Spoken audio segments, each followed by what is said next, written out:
네, 안녕하세요. 주식은 역시 기리기리스의 기리십니다. 안녕하세요, 여러분들. 자, 2월달이 출발을 했고, 아시다시피 2월 1일, 그리고 2일이 엄청나게 뜨거운 모습이 나타났습니다. 특히 외국인은 선물이랑 현물 합쳐서 무려 4조 원 넘게 땡기는 모습을 나타냈는데, 지금 도대체 우리나라에 어떤 상황이 나타나고 있는지, 그리고 요즘 핫한 저 PBR 관련주, 우리가 앞으로 더 봐야 될지 말아야 될지, 물론 시간이 지나봐야 알 수 있는 정답이라고 볼 수 있지만, 일단 한번 예상은 해보도록 하겠습니다. 같이 공부하시죠. 렛츠 기릿! 자, 이 영상 이렇게 네 가지로 나뉘어져 있습니다. 이번 주의 증시 흐름 정리해보도록 하고, 이번 주에 연기금 외국인 뭘 샀는지 확인, 다음으로 이번 주에 있었던 큼지막한 뉴스를 복습해보도록 하고, 마지막으로 다음 주에 있을 큼지막한 뉴스 예습하고 끝내보도록 하겠습니다. 바라보도록 하겠습니다. 일단 주말 사이에 주요 뉴스가 뭐가 나왔나? 미국의 보복이 시작이 되었습니다. 시리아, 이라크 이어 예멘도 공습을 하고 있는데요. 일단 지금까지는 정말 다행히게도 이란 쪽에서 큰 반응이 없는 모습이라고 합니다. 그래도 혹시나 우리가 또 쉬는 사이에 갑자기 뭔가 커지는 소리가 나타날 수 있기 때문에 내일 아침까지는 잘 봐야겠네요. 그리고 일본에서는 도요타 쇼크라는 게 나왔습니다. 그러다 보니까 일본 자동차 산업 등 일본의 GDP까지 깎일 수 있다, 이런 얘기가 나오고 있더라고요. 과연 이게 우리나라에 어떤 영향을 줄지, 그리고 우리나라 현대차, 기아차 최근 들어 잘 나가고 있는데 혹시나 여기에서 이제 반사수혜를 받을 수 있을지 보도록 하겠습니다. 그리고 또 이런 소식도 나왔습니다. 트럼프가 연준 파월 또 교체하겠다, 올해 금리 인하하면 안 된다, 요렇게 얘기를 하고 있다고 하는데요. 그런데 그 이유가 뭔가 봤더니 지금 여러분들이 아시다시피 미국 증시는 사상 최대의 증시를 나타내고 있습니다. 그러니까 증시가 좋으면 사람들의 마음이 또 유하지 않겠습니까? 우리도 지금 코스피가 3,300이 넘었다, 그러면은 이거 뭐 나쁘지 않네, 이번 정부 나쁘지 않네, 이런 얘기를 당연히 할 수밖에 없기 때문에, 그러니까 안 그래도 좋은 미국에서 금리 인하까지 빠르게 나타나게 되면은 트럼프 입장에서는 불리하다, 요렇게 생각하는 것으로 보인다고 하네요. 그래서 트럼프는 올해 금리 인하하면 안 되고 파월도 교체를 하겠다, 요런 식으로 으름장을 놓고 있다고 합니다. 이번 주 증시 흐름 보도록 하겠습니다. 코스피가 너무나 뜨거웠죠. 무려 5.5%나 급등했고요. 삼성전자도 마지막 날 2% 상승해서 오랜만에 75,000원 돌파했습니다. 그 반면 코스닥은 매우 안 좋았습니다. 마이너스 2.6%로 마감되었고, 에코프로비엠은 이렇게 떨어지는 칼날을 현재까지 나타내고 있습니다. 그리고 지금 저 PBR 관련주가 만약에 더 이어지면 이어질수록 코스닥은 약할 수밖에 없어서 코스닥 및 2차전지의 힘든 시간이 더 이어질 수 있다는 거 체크하시기 바랍니다. 매동을 보겠습니다. 외국인이 미쳤습니다. 이틀 동안 일단 현물만 3조 원 땡겼고요. 그 다음에 선물에서도 1조 원 넘게 매수를 했기 때문에 2월달은 다르다라는 얘기를 분명 해볼 수 있겠네요. 지금 이렇게 개인분들 엄청나게 매도하고 있는데 물량을 좀 털리는 게 아닐까라는 걱정을 조금 하고 있습니다. 그리고 연기금도 최근 들어 매수하고 있습니다. 환율은 1338.5원, 그리고 유가는 72.2달러. 미국 시장을 보도록 하겠습니다. 금요일날 미국 결국 또 상승하고 마무리가 되었고, 메타가 무려 20%나 폭등하면서 지수를 끌어올렸다고 합니다.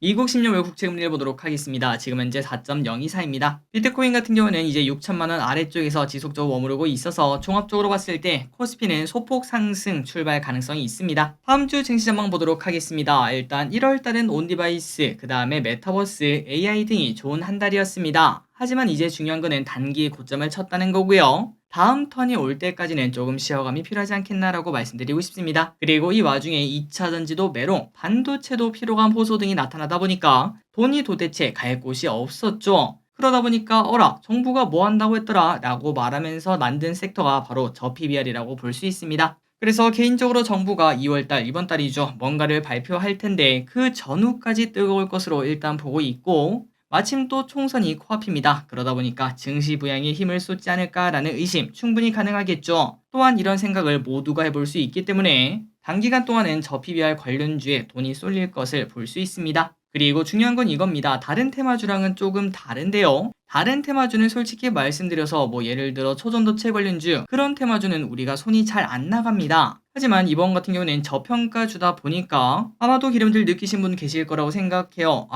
사긴 사보자, 물리면 배당 받고 그냥 버텨도 되지, 아니면은 지가 떨어져봐야 얼마나 떨어지겠어, 안 그래도 저평가인데, 요런 생각을 해볼 수 있기에 사람들이 더 쉽게 매수를 할 수 있다는 거, 그 말인즉슨 갈수록 더 큰 금액이 들어올 수 있다는 것도 얘기를 해볼 수 있습니다. 게다가 중요한 거는 보통 테마주는 개인이 주도합니다. 하지만 이거는 이미 처음부터 외국인 기관이 엄청나게 사고 있고, 일단은 외국인 기관이 팔고 나갈 때 그때까지는 우리가 충분히 버텨도 되지 않을까라는 얘기도 해볼 수 있겠네요. 그래서 이런 것들을 종합적으로 봤을 때 저는 긍정적으로 현재까지 보고 있고, 단 얼마나 길게 갈지는 조금 더 봐야겠지만 일단은 단기간으로 2월 말에서 3월 초 그때쯤에는 어느 정도 1차 상승이 마무리되지 않을까라고 얘기를 해보고 싶습니다. 그리고 그때의 타이밍을 결정하는 것은 바로 새로운 주도주가 등장할 때라고 봅니다. 개인적으로 이제 새로운 주도주 가능성이 있는 것은 2차 전지, 반도체, 온디바이스 AI, 메타버스, 6G, 그리고 혹시나 나타날 우크라 재건 소식, 전쟁이 시작한 지가 꽤나 많은 시간이 지났는데 혹시나 이게 또 끝난다는 시그널이 나왔을 때는 그때는 우크라 재건이 매우 큰 섹터가 될 수 있겠죠. 그날 거토양이 터질 때 우리가 관심 있게 봐야 될 듯합니다. 그리고 이런 것 말고도 우리가 예상하지 못한 그런 것들이 충분히 주도주가 될 수 있는데 그때도 이번처럼 무조건 첫날에 알려드릴 수 있도록 매우 노력하도록 하겠습니다.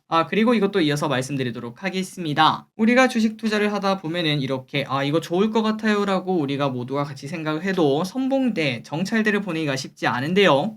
그럴 때 가장 좋은 방법은 바로 ETF라는 거, 이거를 절대 잊지 마시고, ETF는 상대적으로 많이 안전하지 않겠습니까? 떨어져 봐야 몇 프로다 이렇게 말을 해볼 수 있기 때문에 지금 내가 만약에 이제 이번 주말에 공부를 해봤는데 PBR 조금 사고 싶다. 그런데 최근 들어 너무 많이 올랐고 너무 많은 기업들이 오르다 보니까 뭘 사야 될지 모르겠다. 그렇다면은 일단은 ETF부터 시작을 해보는 것도 나쁘지 않다고 생각합니다. 그래서 어떤 친구를 봐야 되는가? 바로 코덱스 보험, 코덱스 은행, 그리고 지난주부터 계속 봤던 타이거 지주회사, 요 친구들을 한번 보시면 나쁘지 않지 않을까. 그리고 난 다음에 확신이 들면은 이제 기업들로 좀 넘어가는 방식을 쓸 수 있을 듯 합니다. 정답은 없는 부분이니까 꼼꼼하게 고민해 보시기 바래요.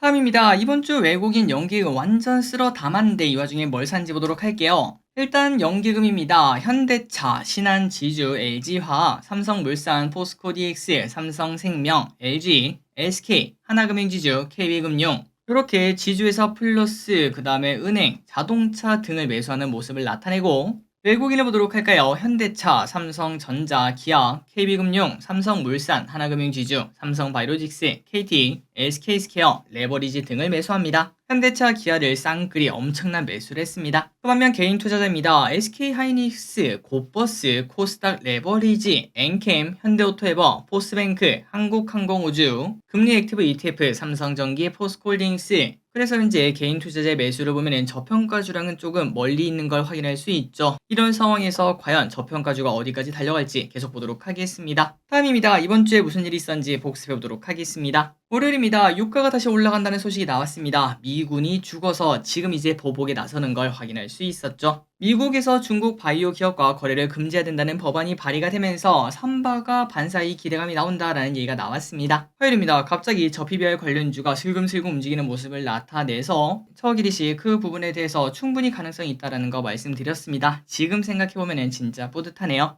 수요일입니다. 중국이 여전히 힘든 시간을 보낸다는 데이터가 나왔습니다. 그래서 유가도 오히려 하락하는 모습을 나타냈습니다. 목요일입니다. 파월이 매파적 이야기를 꺼내서 단기간 주가 하락을 했으나 그 다음날 다시 급등을 했습니다. 금요일입니다. 네이버가 역대 최대 실적을 냈습니다. 미국 빅테크가 좋고 네이버도 실적을 잘 내니까 하루아침에 8% 넘는 급등을 했습니다. 마지막입니다. 다음 주에 무슨 일이 있을지 예습하고 끝내보도록 하겠습니다. 월요일입니다. 미국 1월 ISM 비즈 지수 발표, 중국 지준율을 인하를 합니다. 중국 1월 차이신 PMI 발표, 목요일입니다. 우리나라 옵션 만기일이 있고요. 중국 1월 CPI와 PPI가 발표, 금요일입니다. 한국 증시가 휴장이 시작합니다. 월요일까지 쉬니까 참고하시기 바랍니다. 그리고 실적 발표하는 기업들이 정말 많습니다. 복잡할 정도로 많은데 내가 원하는 기업, 내가 들고 있는 기업이 있는지 확인해 보시기 바랍니다. 3초 뒤에 넘어가도록 할게요. 그리고 나머지 기업들도 이렇게 나와 있습니다. 3초 뒤에 넘어가도록 하겠습니다. 또한 다다음 주 일정을 보도록 하겠습니다. 월요일까지 우리가 쉬고요. 그 다음에 미국의 CPI가 발표, 우리나라는 두산 로보틱스 실적 발표 등이 있습니다. 3초 뒤에 넘어가도록 하겠습니다. 마지막으로 달력을 보고 끝내보도록 하겠습니다. 이렇게 정리해놨으니까 참고하시면 될 것 같아요. 3초 뒤에 넘어가도록 하겠습니다. 오늘의 공부 여기까지 끝났습니다. 항상 이렇게 같이 공부해서 진심으로 감사드리고 저 PBR 관련주 어디까지 갈지 확인해보도록 하겠습니다. 지금까지 길이셨습니다. 빠이요.